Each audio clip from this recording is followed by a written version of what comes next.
Praise the Lord, जय मसीह की। परमेश्वर के प्रिय लोगों, प्रभु का धन्यवाद हो आज के सुंदर समय के लिए। प्रभु ने एक बार फिर हमें जोड़ा और परमेश्वर ने मुझे उत्साहित किया कि मैं आज प्रभु के प्रकाशन से मैं कुछ बाँटने पाऊँ आप सभी के सामने। आज मैं बात करूँगा आज देने के विषय में परमेश्वर का वचन क्या कहता है, और एक हर्ष से देने के विषय में प्रभु का वचन क्या कहता है। 2 कुरिन्थियों उसका 9 अध्याय 7वें वचन में हम जाएंगे। वहाँ लिखा हुआ है कि हर एक जन जैसा मन में ठाने वैसा ही दान करे।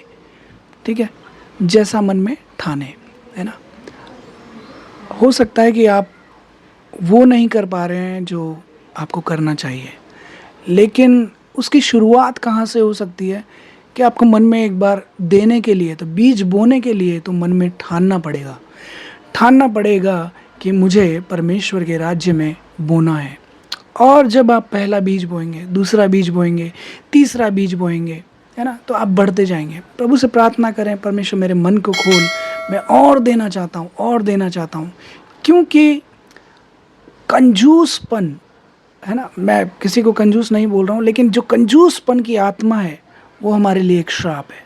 एक श्राप से ज़्यादा और कुछ नहीं। क्योंकि जब हम नहीं देते हैं या एक अपने मनों को नहीं खोलते हैं, तो हम अपनी आशीषों को रोक देते हैं। हो सकता है उस कंजूसपन के द्वारा हमने बहुत सारा धन इकट्ठा कर लिया हो, है ना, लेकिन एक कंजूस व्यक्ति कभी भी अपनी आशीषों को पाने ना पाएगा। इवन वो अपना खुद का धन जो उसने इकट्ठा किया है ना, वो उसका भी लाभ लेने नहीं पाएगा, है ना।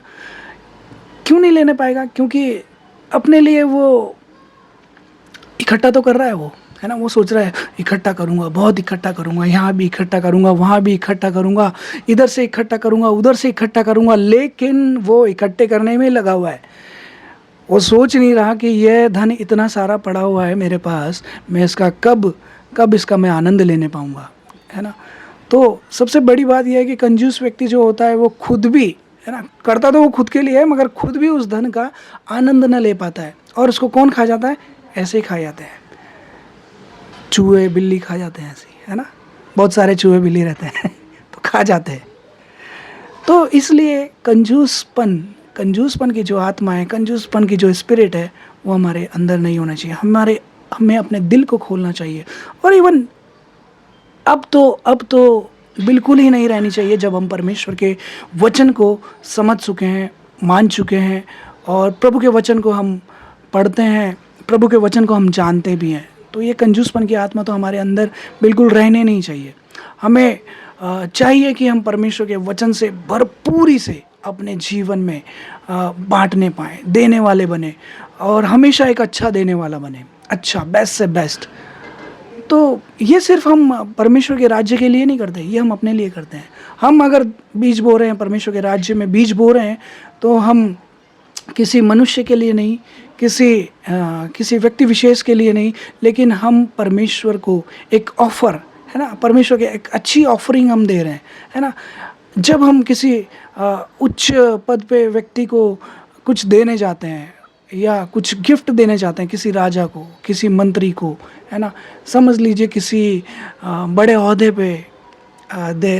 पे बैठने वाले ऑफिसर्स को हम कुछ गिफ्ट देंगे, या आप अपने बॉस को मान लीजिए गिफ्ट देंगे। आप ऑफिस में जॉब करते हैं, आपके कंपनी के मालिक होंगे, मैनेजर होंगे, जो भी ऊंचे पद पे हैं, उनके लिए जब कोई आप गिफ्ट लेके जाते हैं, तो क्या आप ऐसे नहीं बोलेंगे कि यार बहुत अच्छा देना यार, बेस्ट से बेस्ट देना, सबसे अच्छा बताओ मुझे, है ना।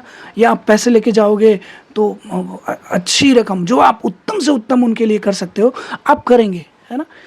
तो उत्तम से उत्तम। और आप ये देखिए कि जो परमेश्वर इस सृष्टि का करता है, उसे हम उत्तम से उत्तम क्यों नहीं देने पाते हैं। जब भी देने की बात आए, जब भी देने की बात आए, तो हमें वहाँ ये देखना है कि हम परमेश्वर को दे रहे हैं, है ना, परमेश्वर के राज्य में बो रहे हैं, है ना। परमेश्वर को परमेश्वर हमारे दान और दशमांश का भूखा नहीं है। परमेश्वर हमारे पैसे का उसे कोई ज़रूरत नहीं है, लेकिन परमेश्वर खुश होता है। और इस जो देने में है ना, एक सच्चा प्रेम जुड़ा हुआ होता है। एक हम शादी में जाते हैं, ठीक है, मेरे भाई की शादी है या मेरी बहन की शादी है ना, या फिर मेरे करीबी रिश्तेदार की शादी है, किसी की भी शादी है या बॉस की शादी, बॉस के किसी रिश्तेदार में शादी है या उनका कोई फंक्शन है, तो हम जब गिफ्ट लेने जाएंगे, छोटा मोटा नहीं, हम अपना अपना जो उत्तम से उत्तम कर सकते हैं वो हमारे लिए करेंगे। तो जब भी प्रभु को आप परमेश्वर के राज्य में बीज बोएं तो उत्तम बीज बोएं, ताकि आप उत्तम फसल को काटने भी पाएँ, है ना। पीछे ना रहें, अपने आप को पीछे ना करें। कैसे बढ़ सकते हैं हम इस क्षेत्र में, हम देने के क्षेत्र में हम किस प्रकार से बढ़ सकते हैं? आप इस प्रकार से कर सकते हैं, जब भी आपका सैलरी आता है तो परमेश्वर के लिए, उसके परमेश्वर के कार्य के लिए बिल्कुल अलग निकाल दें, है ना। और धीरे धीरे अपना मन खोलिए। अगर आप समझते हैं कि आप एक अच्छे देने वाले नहीं हैं, या आप एक कंजूसपन का एक मन है हमारे अंदर, तो परमेश्वर के लिए निकाल लें। और जो आपको मतलब आप सोचते हैं कि आपने 10,000 कमाया, ठीक है, आप चाहते हैं कि मैं सिर्फ 100 रुपये दे सकता हूँ और खुश मन हो कि मैं 100 रुपये दे सकता हूँ, 100 रुपये दूंगा तो मैं खुश रहूँगा, है ना। तो ठीक है, वो आपका निजी निर्णय है, आप 100 रुपये दीजिए, है ना, मगर खुश मन होकर दीजिए। परमेश्वर हर्ष से देने वाले से प्रसन्न होता है, ठीक है। लेकिन दिन प्रतिदिन अपनी उस देने की आदत को आप बढ़ाइए, है ना, दिन प्रतिदिन, और उत्तम से उत्तम देना सीखिए, उत्तम से उत्तम देना सीखिए, ताकि आप उत्तम से उत्तम अपने जीवन में काटने भी पाएंगे। चलिए हम आगे चलते हैं, आगे कुछ और वचन पढ़ेंगे कि परमेश्वर का वचन देने के विषय में क्या बताता है। लूका 6:38 में लिखा है कि दो तो तुम्हें भी दिया जाएगा, तुम दोगे तो तुम्हें भी दिया जाएगा, है ना। ऐसा नहीं कि तुम दोगे तो तुम्हारे लिए रोक लिया जाएगा। परमेश्वर बताता है कि दोगे तो तुम्हें भी दिया जाएगा। और हम आगे पढ़ेंगे नीति वचन 11:24 में, कोई तो उदारता से देता है तो भी उसे अधिक मिलता है ना। कोई तो उदारता से देता है तो उसे क्या मिलता है? अधिक मिलता है ना। परंतु कोई अनुचित रूप से अनुचित रीति से देता है, परंतु वह कंगाल हो जाता है।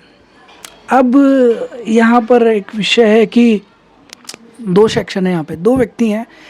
एक व्यक्ति चाहे वो कम ही कमाता है, चाहे वो मान लीजिए एक उदाहरण के तौर पे वो 10,000 रुपये कमा रहा है, लेकिन वो अपना हिस्सा, अपना दान, दशवांश उसका 1,000 रुपये बढ़ता है, लेकिन वो प्रसन्नता से दे रहा है, उदारता से दे रहा है, वो दे रहा है 2,000 रुपये, ठीक है। वो क्या कर रहा है कि वो खुश होके दे रहा है, खुश मन से दे रहा है, प्रसन्नता से दे रहा है, उदारता से दे रहा है, और वो चाहता है कि परमेश्वर के राज्य में मैं और भी बो सकूँ, है ना। अपने मन को और भी खोल रहा है वो व्यक्ति। तो परमेश्वर क्या करेगा? परमेश्वर उसे बहुतायत से आशीष देगा, बहुतायत से उसके जीवन को सफल बनाएगा, है ना। वो अपने आप ही, क्योंकि वो जो बीज बो रहा है परमेश्वर के राज्य में, जो बीज बो रहा है, वो उसे पहले मरने दे रहा है, वो उसका क्रेडिट नहीं ले रहा, ठीक है। वो उसके लिए ये नहीं बोल रहा कि कुड़कुड़ा के नहीं दे रहा, वो उसको पहले मार रहा है। उसने वो बीज को अपने हाथ से छोड़ दिया है, गाड़ दिया है उस बीज को, है ना। वो उसे वापस जीवित नहीं होने दे रहा, क्योंकि जब तक वो बीज जीवित रहेगा, है ना, जब तक वो क्रेडिट वो उस बीज का वो लेता रहेगा कि हाँ मैंने चर्च में, या हम मैंने दान में, है ना, चर्च में दान दिया है, दान दिया है, या अपनी बड़ाई कर रहा है कि मैं तो इतना, अपने घर में भी कि मैं तो इतना देता हूँ, मैं तो इतना देता हूँ। अगर वो इस प्रकार से कर रहा है तो वो अपने बीज को मार नहीं रहा, वो अपने बीज को मार नहीं रहा है, बल्कि वो अपनी ही बड़ाई कर रहा है, अपनी ही बड़ाई कर रहा है। और जो दूसरा व्यक्ति है, परंतु कोई अनुचित रीति से देता है। अनुचित रीति क्या है? कि वो अनुचित रीति यही है कि जो उसने जो बीज बोया है वो उसे अपने हाथ से छोड़ ही नहीं पा रहा, वो जीवित रख रहा है उस बीज को। क्योंकि बीज जब मर जाता है, वचन कहता है कि बीज जब मर जाता है ना, और प्रैक्टिकली भी हम देखते हैं जब बीज मरेगा, जब वो धरती में गाड़ा जाएगा, तभी वो फल लेके आएगा, है ना। लेकिन कई बार ऐसा होता है हमारे साथ कि हम उस बीज को मरने नहीं देते, उस बीज को हम जीवित रखते हैं अपने पास, पकड़ के रखते हैं उसे अपने पास में। हम देते हैं, हमने दान दे दिया, अच्छा दान दिया, मैंने 1 लाख रुपए सैलरी, मैंने 20,000 रुपये दे दिया दान, है ना, ठीक है। और लेकिन क्या है कि उसका क्रेडिट अभी तक मेरे मन में यह है कि हाँ यार, मैं तो 20,000 रुपये देता हूँ दान में, शायद हो सकता है मैं सबसे ज़्यादा देने वाला अपने चर्च में हूँ, सबसे ज़्यादा दान और दशवांश अपने चर्च में देता हूँ। लेकिन भैया, आपने वो बीज को तो मरने नहीं दिया, वो बीज को आपने मरने नहीं दिया, तो आपका पौधा उगेगा ही नहीं, उसमें बीज और फल आने ही नहीं पाएंगे, तो हम काटेंगे कहाँ से? आपने तो सूखे पेड़ को, सूखे पौधे को आपने जन्म दिया है ना? आपने मतलब एक तरह से कहेंगे कि भ्रष्ट भ्रष्ट बीज बोया है आपने, है ना? आपने बीज तो बोया, बहुत अच्छी बात है, बीज तो बोया, लेकिन आप नहीं उस बीज को आपने मरने नहीं दिया। तो इसलिए ज़रूरी है बीज का मरना, इसलिए ज़रूरी है कि वो फल लेके आए है। हम देखते हैं प्रैक्टिकली, हम बीज बोते हैं तो गाड़ देते हैं और भूल जाते हैं पानी वगैरह दे के, है ना? उसकी सिंचाई करते हैं, वो उगता है, फल काटते हैं, हम ना बहुतायत से काटते हैं, फसल को काटते हैं, एक एक बीज पे हज़ार हज़ार बीज उग जाते हैं ना। लेकिन उसके लिए हमें क्या करना पड़ता है? उसके अपने बीज को मारना पड़ता है। इसीलिए आपने जो दे दिया आपने, उसके लिए आपको क्या करना है? जो दे दिया आपने उसको भूल जाना है। भूल जाइए आपने किसी के लिए कुछ किया है। आप किसी को कुछ नहीं दे रहे हैं, आप किसी को कुछ नहीं कर रहे हैं, आप परमेश्वर के राज्य में बीज बो रहे हैं। परमेश्वर आपके दान और दशवांश का भूखा नहीं है। परमेश्वर इतनी छोटी चीज़ नहीं है जो हमारे दान और दशवांश पे जीवित है, वो तो आदि से है और अंत तक बना रहेगा, है ना? आदि और अंत हम जान भी नहीं सकते, हमारी बुद्धि जा भी नहीं सकती। लेकिन हमें क्या करना है? परमेश्वर के राज्य में उत्तम से उत्तम बीज बोना है। अगर उत्तम से उत्तम काटना है, उत्तम से उत्तम और बहुतायत से काटना है, तो हमें उत्तम से उत्तम बोना भी पड़ेगा। ठीक है, आप नॉर्मल बोएंगे तो नॉर्मल काटेंगे, है ना? वो आपके बीच में रहेगा। नॉर्मल बोएंगे तो नॉर्मल काटेंगे, उत्तम से उत्तम बोएंगे तो परमेश्वर बहुतायत से आपके जीवन में करेगा, है ना? और आगे हम देखेंगे वचन। हाँ, यहाँ पे लिखा होता है जो अनुचित रीति। तो अनुचित रीति यही है कि अपने दान का, अपने दशवांश का क्रेडिट ना लेना, है ना? मन में भी ना लेके आना, मन में भी हमारे ये मन में सवाल नहीं आना चाहिए कि मैंने अपना दान दशवांश पास्टर को दिया है या कलीसिया में दिया है। ऐसे मन में भी नहीं आना चाहिए कि हो सकता है कि आपने कल दशवांश दिया हो और आपने संडे को दशवांश दिया हो, दान दिया हो, और नेक्स्ट संडे आपके चर्च में कुछ एसी आ गया या कुछ और ज़रूरत की चीज़ आ गई और उसका क्रेडिट आप लेने लग जाए मन ही मन। मैंने दिए थे यार, मैंने 30,000 दिए थे, इतने का एसी होगा, है ना? तो नहीं सोचना है ऐसे, क्योंकि जो हमने दिया, परमेश्वर का वचन कहता है कि एक हाथ इस हाथ से देते हो तो ये एक हाथ से दो तो दूसरे हाथ को पता भी नहीं लगना चाहिए। ऐसा हमारा दान होना चाहिए, विदाउट क्रेडिट लिए हुए, है ना? बिल्कुल नहीं, ये बात हमारे मन में भी नहीं आनी चाहिए। मुंह की तो बात अलग है, हमारे मन में भी नहीं आनी चाहिए, है ना? ऐसा हमको बनाए, दिन प्रतिदिन अपनी देने की क्षमताओं को बढ़ाएं, प्रभु के राज्य में बढ़ाएं, है ना? कुड़ कुड़ के परेशान होके ना दें, है ना? अगर आपका मन करता है कि आपने 10,000 रुपये कमाया और आप चाहते हैं कि आप पूरी सैलरी, कई लोग ऐसे हैं कि मतलब परमेश्वर के प्रति इतना प्रेम होता है, अपनी पूरी सैलरी दे दी किसी ने 1 महीने के लिए, मैं हमेशा के लिए नहीं कह रहा, मन की बात है, परमेश्वर उनके मन में कार्य करता है तो बात अलग है ना? उन्होंने पूरी सैलरी दे दी अपनी, लेकिन वो काट नहीं भी पाएंगे। उन भाइयों के लिए बहुत बड़ा प्रतिफल है ना? परमेश्वर के राज्य में भी है, यहाँ पर भी है ना? यहाँ पर भी वो बहुतायत से रहने पाएंगे। और मैंने कभी ऐसा नहीं देखा जो देने वाला व्यक्ति है वो कभी भूखा रह जाए या उसे रुपये पैसे की कोई कमी घटी हो, कभी ऐसा व्यक्ति नहीं देखा मैंने।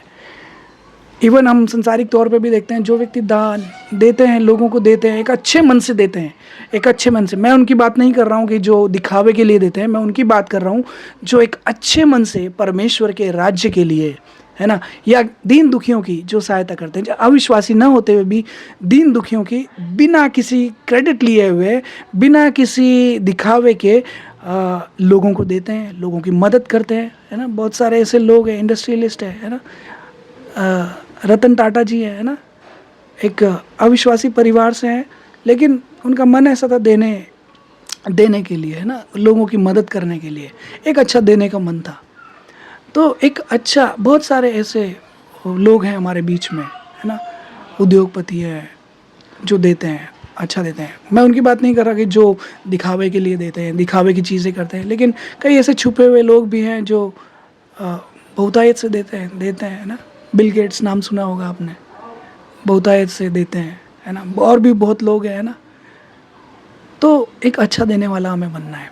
जब वो लोग कर सकते हैं, है ना, बिना प्रभु को जाने हुए वो लोग कर सकते हैं, वो इस फंडामेंटल को, इस सिद्धांत को वो जानते हैं कि हम देंगे तो हमें बहुतायत से मिलेगा भी, है ना। तो क्या होता है कि हमारे लिए कार्य होता है, हमारे जीवन में कार्य होते हैं।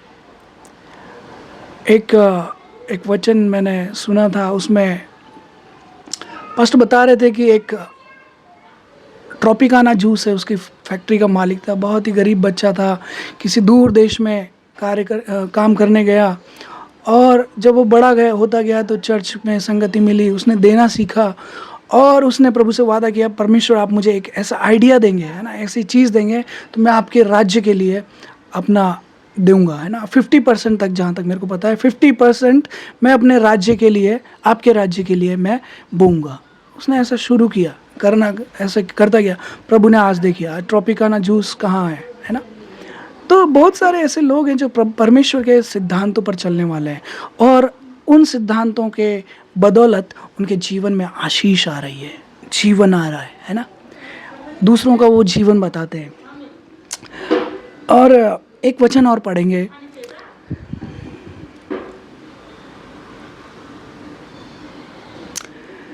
निर्गमन 35:5 इस प्रकार से बताता है कि जो कुछ तुम्हारे पास है उसमें से यहोवा के लिए भेंट लाओ, जो कोई इच्छुक हो वह यहोवा के लिए भेंट लाए। परमेश्वर कहता है कि जो कुछ तुम्हारे पास है उसमें यहोवा के लिए भेंट लाओ, ठीक है। और जो कोई इच्छुक हो, है ना, बिना इच्छा वाला नहीं, जिसकी इच्छा ही नहीं है, कोई देना ही नहीं चाहता है, कंजूसपन की आत्मा भरी पड़ी है ना, एक दमड़ी मेरे जेब से निकल ना जाए, ऐसे व्यक्ति ना बने। ऐसा व्यक्ति बनेंगे तो परमेश्वर तो क्या, आप खुद ही अपनी वजह से ही आप कंजूस, मैंने बताया जिस प्रकार से जो कंजूस व्यक्ति होता है वो अपने धन का भी मज़ा नहीं ले पाता, आनंद नहीं ले पाता। कंजूसपन की आत्मा बहुत ही बुरी आत्मा है। पिछले दिनों एक भाई हैं, वो मुझे किसी के बारे में बता रहे थे कि एक ऐसा व्यक्ति है, उसके पास लाखों करोड़ों रुपए की संपत्ति है, लेकिन उस कंजूसपन की आत्मा से वो अपना सही से इलाज नहीं करा सका, वो अपनी पत्नी तक का इलाज ना करा सका। और इस प्रकार से और ऐसी कंजूसी में रहते हैं। वो पति पत्नी है, उनका कोई आगे पीछे कोई भी नहीं है, लेकिन वो कंजूसपन की आत्मा है ना। ये बहुत बेकार आत्मा है। कंजूसपन की आत्मा को निकालिए, परमेश्वर के राज्य में देने के लिए बनिए। जब परमेश्वर के राज्य में हमने देना सीख लिया है तो हम परमेश्वर के सिद्धांतों को क्यों फॉलो ना करें। प्रभु का आशीष हो, अनुग्रह हो, जीवन हो आप सभी के जीवन में। और अंत में मैं आप सभी के लिए प्रार्थना करना चाहूँगा कि प्रभु, जो कोई मेरा भाई बहन चाहता है अपने दिल को खोलना परमेश्वर के राज्य के लिए, वो ज़रूर खोले। क्योंकि परमेश्वर का राज्य कोई छोटी मोटी बात नहीं है ना, छोटी सी कोई कथा कहानी नहीं है। परमेश्वर का राज्य बहुत बड़ा है, हमेशा के लिए है, हमेशा की ज़िंदगी है वो। तो परमेश्वर के राज्य को तुच्छ न जाने, प्रभु के वचन को तुच्छ न जाने। जब परमेश्वर के वचन को आपने सुन लिया है तो परमेश्वर के राज्य में आप बोना सीखें। बहुत ज़रूरी है। मैंने अपने जीवन में सीखा, बहुत सी आशीषें पाई। ऐसे समय में परमेश्वर ऐसे लोगों के द्वारा मेरे जीवन में कार्य किया है जिन लोगों को मैं जानता भी नहीं था। परमेश्वर ने किया है, मैंने काटा है, मैंने बोया तो मैंने काटा, बहुतायत से काटा। मैं भी एक अच्छी, मैं देने वाला बहुत अच्छा था, मगर एक बहुतायत से देने वाला नहीं था, है ना। लेकिन मैंने प्रभु के वचन से सीखा। जब मैं प्रभु में आया तो मैंने परमेश्वर के वचन से सीखता गया और हर एक उस श्राप और बंधनों को अपने जीवन से तोड़ता गया। और मैंने फल देखे। मैंने अपने आने वाले जीवन में और भी फल देखने पाता हूँ। प्रभु की आत्मा में परमेश्वर प्रभु हमें और बहुतायत से बढ़ाने जा रहा है ना। ऐसे ही मैं आप सभी भाई बहनों के लिए प्रार्थना करना चाहता हूँ जो देने के लिए आगे बढ़ना चाहते हैं। जिनमें कंजूसपन की आत्मा है उन भाई बहनों के लिए भी कोई बात नहीं, अगर आत्मा है तो परमेश्वर हमारा छुड़ाने वाला है ना। तो चलिए हम प्रार्थना करते हैं। स्वर्गीय पिता परमेश्वर प्रभु, तेरा धन्यवाद हो प्रभु, आशीष हो, अनुग्रह हो, जीवन हो परमेश्वर प्रभु, बहुतायत से देने वाले प्रभु यीशु मसीह, आपकी सदा ही जय हो परमेश्वर। धन्यवाद हो प्रभु, धन्यवाद करता हूँ परमेश्वर प्रभु यीशु मसीह, आपने हमें इस योग्य बनाया परमेश्वर तेरे राज्य के लिए परमेश्वर प्रभु। हम बहुतायत से परमेश्वर देने पाएँ पिता, और बहुतायत से परमेश्वर फसल को काटने पाएँ परमेश्वर प्रभु। मैं हर एक भाई बहन के लिए प्रार्थना करता हूँ मसीह यीशु के नाम से प्रभु जी, उनके जीवन को परमेश्वर प्रभु जी आप बहुतायत से भर दें पिता। हर एक कंजूसपन की आत्मा मसीह यीशु के नाम से निकल जाए, मसीह यीशु के नाम से निकल जाए परमेश्वर। मैं प्रार्थना करता हूँ उनके जीवन में भरपूरी से कार्य करे पिता, उनके हृदयों को खोल परमेश्वर प्रभु, ताकि वो बहुतायत से देने पाए प्रभु अपने जीवन से परमेश्वर प्रभु जी, अपने जीवन से प्रभु तेरे राज्य में परमेश्वर प्रभु महिमा देने पाए पिता। धन्यवाद हो परमेश्वर प्रभु, मेरे ऐसे भाई बहनों के लिए परमेश्वर प्रभु के राज्य के लिए बोते हैं परमेश्वर, उन्हें आप आशीषें दें, अनुग्रह दें, उनके जीवन को बढ़ाएं परमेश्वर प्रभु। मैं प्रार्थना करता हूँ परमेश्वर प्रभु उन भाई बहनों के लिए पिता जो देना सीख रहे हैं पिता, मैं आशीष बोलता हूँ प्रभु उनके जीवन में परमेश्वर प्रभु बहुतायत से बढ़ने पाएँ पिता, और एक अच्छी फसल को परमेश्वर प्रभु अपने जीवन में काटने पाएंगे परमेश्वर प्रभु। धन्यवाद हो पिता, आशीष अनुग्रह हो परमेश्वर प्रभु यीशु मसीह। सारी प्रार्थनाएं विनतियां प्रभु यीशु मसीह हमारे उद्धारकर्ता यीशु राजा के नाम से मांगते हैं, आमीन। प्रभु आप सभी को आशीष दे, अनुग्रह दे, जीवन दे, बहुतायत से बढ़ाए, और बहुतायत से आप काटने भी पाएंगे और बोने भी पाएंगे, बोने भी पाएंगे और काटने भी पाएंगे यीशु मसीह के नाम से, आमीन।